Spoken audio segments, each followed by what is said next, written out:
ठाकरे जम्मू कश्मीर इकाई की आज की हमारी जो पत्रकार वार्ता है, जैसे कि इस समय बहुत चर्चा का विषय है कि कल शीर्ष न्यायालय द्वारा, माननीय उच्च न्यायालय द्वारा धारा 370 को लेने को लेकर जो है वो निर्णय कल जो है बहुत बेसब्री से पूरे देश की जनता, जम्मू कश्मीर की आवाम, तमाम राजनीतिक पार्टियां जो है इंतजार कर रही हैं। देखिए, पिछले 75 सालों से धारा 370 जो है वो चर्चा का विषय बना हुआ है। 5 अगस्त 2019 को जब केंद्र सरकार द्वारा इसका निरस्तीकरण किया गया, उसके बाद से ये जो है माननीय न्यायालय के शरण के अंदर गई कुछ पार्टियां धारा 370 की बहाली को लेकर। देखिए, जहां तक शिवसेना का मानना है, हमारे पार्टी के संस्थापक वंदनीय बाला साहब ठाकरे जी का सपना हुआ करता था, उनकी हमेशा ये मांग रही है कि एक देश, एक संविधान, एक निशान होना चाहिए। और धारा 370 जो जम्मू कश्मीर को दी गई थी वो एक टेम्परेरी प्रोविज़न था और वो सबसे बड़ा रोड़ा था एक चुनाव, एक देश, एक संविधान और एक निशान को लेकर। क्योंकि धारा 370 के तहत जम्मू कश्मीर को अलग संविधान बना था, जम्मू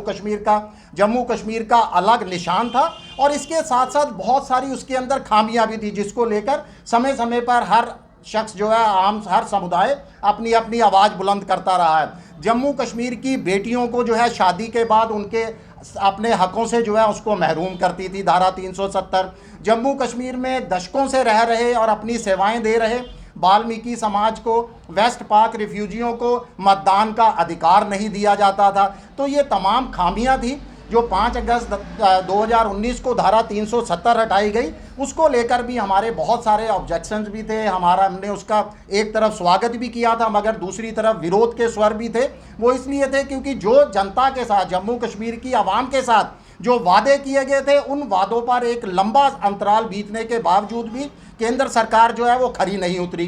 तमाम दावे जो है आज जुमलाबाजी साबित हो चुके हैं। हमारी मांग है और ये हम उम्मीद करते हैं कि शीर्ष न्यायालय द्वारा, माननीय उच्च न्यायालय द्वारा कल जो उनका फैसला आएगा वो जम्मू कश्मीर में एक संविधान, एक निशान लागू हो। इसके साथ साथ हमारे यहाँ के स्थानीय लोगों के विशेषाधिकार बने रहने चाहिए जो धारा 370 के तहत थे।